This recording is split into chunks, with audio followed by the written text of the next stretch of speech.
Hey hunters, it's the Twin Armors team, Ayden and James Doumtsis, and we wanted to break down our Red Deer raw tactics.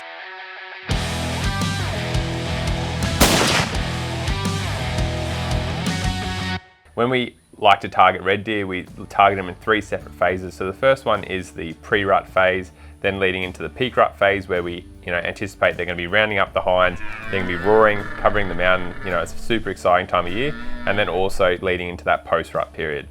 So it's important to probably discuss the differences and similarities between red deer and fallow deer.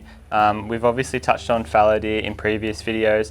With red deer, they're not destined to a scrape or a particular patch of turf. So understanding this important difference can be really important, where a red deer stag is going to be rounding up a harem of hinds and trying to, get them into a strategic position where he can defend them from other rival stags.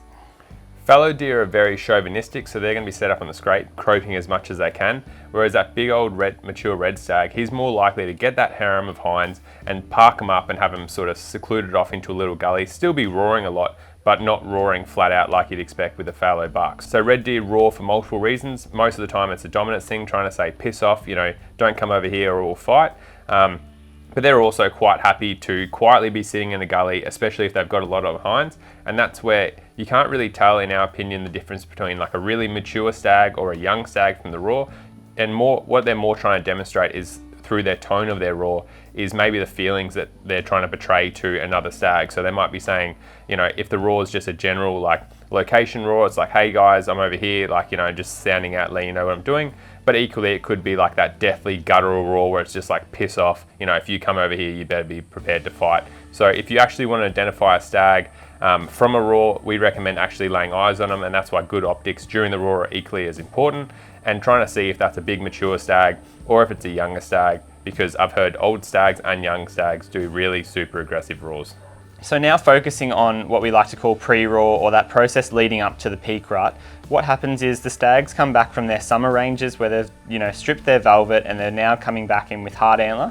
What we expect to see is these travel routes where the stags are coming from many kilometres away in instances back towards the hinds, and as they do this, they're rubbing their antlers on a lot of trees. So being able to find really tall rubs, often up to 10 foot high, where stags are rubbing, quite aggressively, stripping that velvet, strengthening their necks, really putting on a lot of size and muscle mass, getting ready for what's to come. We also like to try and find wallows and things like that, looking at water sources, but the biggest objective is just trying to cover as much country as you can, either on foot or with glassing optics, trying to find where those hinds are, knowing that the stags are going to make their migration back to the girls. The rutting period, which is mainly centered around the first couple of weeks of April, but also into late March, depending on where your population of deer are, is really focused around those hinds. So those hinds will start becoming into estrus, and that's all to do with photo period and timed up through evolution to make sure that they're being bred at the perfect time to then have their fawns later on at the perfect time to match feed and cover to increase the likelihood of success of rearing that fawn for her delay to be bred.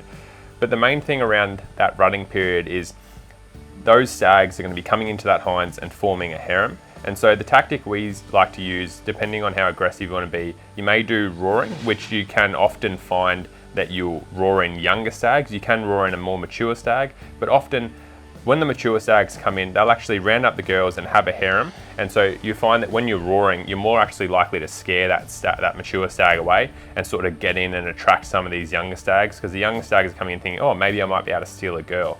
So with the tactic that we like to use is using roaring for localizing and trying to find stags. And then once you've identified a stag that you want to shoot, go in and most likely hind call them in, because that's what the big sort of event's all about with the rut. It's about trying to mate these girls. So if you can hind call a stag into your position, then he'll be coming into you, and it's a lot easier than stalking him.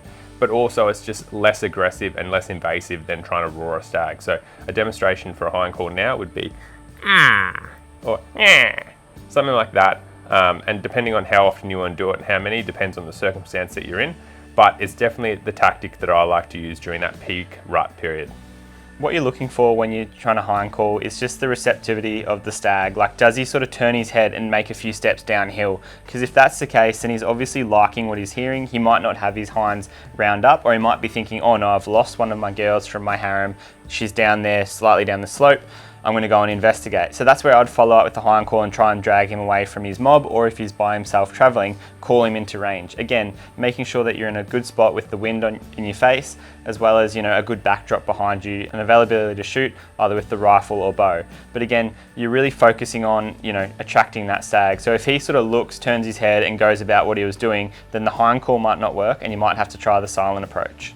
We touched on this earlier, but it's a really important topic to stress that unlike fallow deer that have a scrape set up and sort of are held to that localized area, red deer are very nomadic. And so if you have a red deer population, you know, and a stag that rounds up a mob of hinds and has a harem of hinds, he will cover the mountains like you wouldn't believe, and it's nothing for them to be on one side of the mountain and, you know, in a different suburb the next day. And so keeping that in mind when you actually find red deer, if you don't pressure them, often they will be in the same spot because that's generally a quiet, secluded area.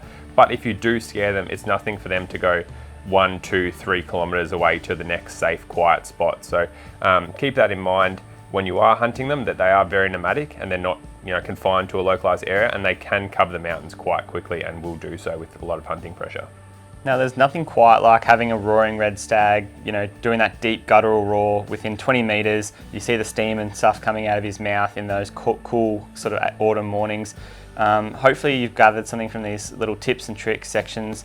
Make sure you're following Venture Hunting and Outdoors over on YouTube. Please like, comment and subscribe to this video for future releases, and turn on that notification bell. And if you want to get a full deep dive into rut tips and tactics for chasing roaring red stags, make sure to jump over to episode 6 of the Twin Elements podcast, where we spend a couple of hours breaking down the biology, but also what you're going to see and hear during the rut and our most likely successful tips and tactics for capitalizing on those opportunities.